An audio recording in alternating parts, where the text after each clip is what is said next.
নমস্কার বন্ধুরা, আমি মৌ আবারও চলে এসেছি নতুন একটা ভিডিওর সাথে। সকলকে এই ছোট চ্যানেলে স্বাগত।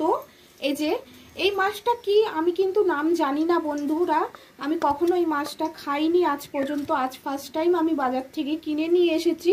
আপনারা অবশ্যই এটা কমেন্টে জানাবেন এটা কি মাছ। আমি এই মাছটা নুন হলুদ মাখিয়ে নিয়েছি, এই মাছের ঝাল করব।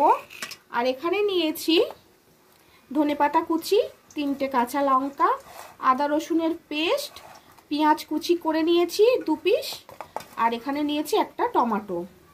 এই উপকরণগুলো দিয়েই আমি এই মাছের রেসিপি করে দেখাবো। আমার ভাত হয়ে গিয়েছে আর এখানে হচ্ছে ধনেপাতার পকোড়া। এটা করে তারপর আমি মাছের রেসিপিটা শুরু করব। সবাই সাথে থাকুন ভিডিও জুড়ে।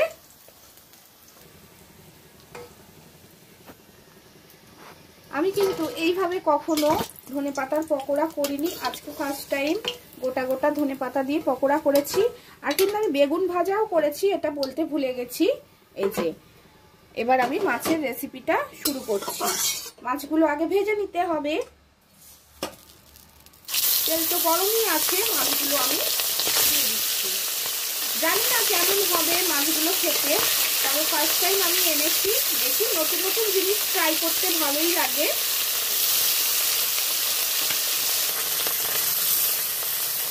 আবারও বাদবাকি মাছগুলো আমি কড়ার মধ্যে দিয়ে দিলাম। আগেরগুলো ভালো করে ভেজে তুলে নিয়েছি। এগুলো দোকানি বললো 1 কাটার মাছ খেতে ভালো, তাই নিয়ে এলাম ফার্স্ট টাইম।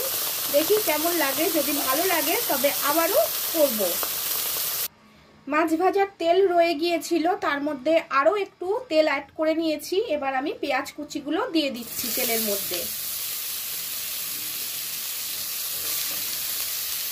পেঁয়াজটা খুব ভালো করে ভেজে নেব। লবণ অ্যাড করলাম, খুব ভালো করে ভেজে নিতে হবে। পেঁয়াজটা নরমও হয়ে যাবে লবণ দেওয়ার কারণে।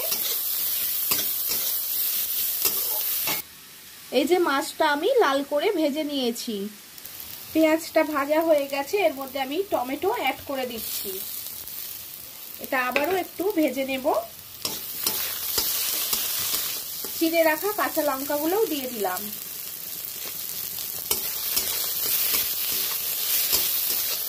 এবার আদা রসুনের পেস্ট আমি দিয়ে দেবো এতে। এবার খুব ভালো করে ভেজে নিতে হবে। আদা রসুনের গন্ধটা যতক্ষণ না যাচ্ছে আমি ততক্ষণ ভেজে নেব।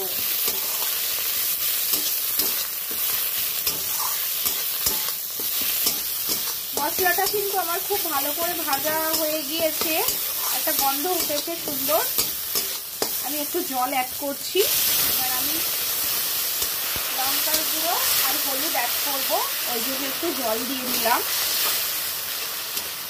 নতুন বন্ধুদের উদ্দেশ্যে বলছি, চ্যানেলটা ভিজিট করে সাবস্ক্রাইব করে পাশে থাকবেন। আর পুরনো বন্ধুদের অনেক অনেক ভালোবাসা।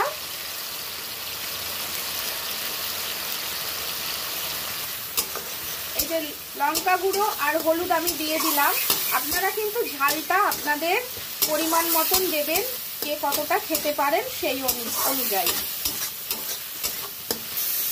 প্রত্যেক কটা মশলা কিন্তু খুব ভালো করে আমার কষানো হয়ে গিয়েছে। এবার আমি জল অ্যাড করে দেব ঝোলের জন্য। ফুটে গেলে তারপর আমি ভেজে রাখা মাছগুলো অ্যাড করব। এটাতে একটু গা মাখা হবে, বেশি জল আমি দেব না। ঝোলটায় কিন্তু জাল উঠে গেছে খুব ভালো করে। এবার আমি ভেজে রাখা মাছগুলো অ্যাড করে দেব। এই যে আমি দিয়ে দিলাম সবকটি মাছ। আবারও ফুটিয়ে নেব ভালো করে, যাতে মাছের গায়ে মশলাগুলো ভালো করে ঢুকে যায়।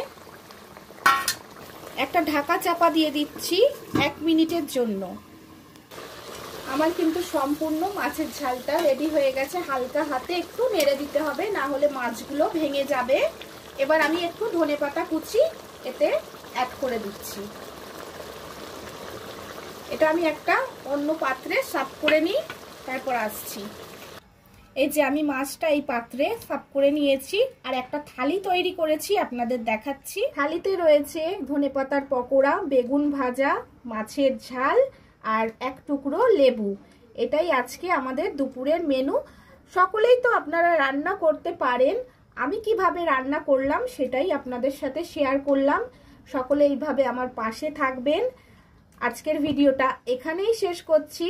সকলে ভালো থাকুন, সুস্থ থাকুন। Tata, bye bye.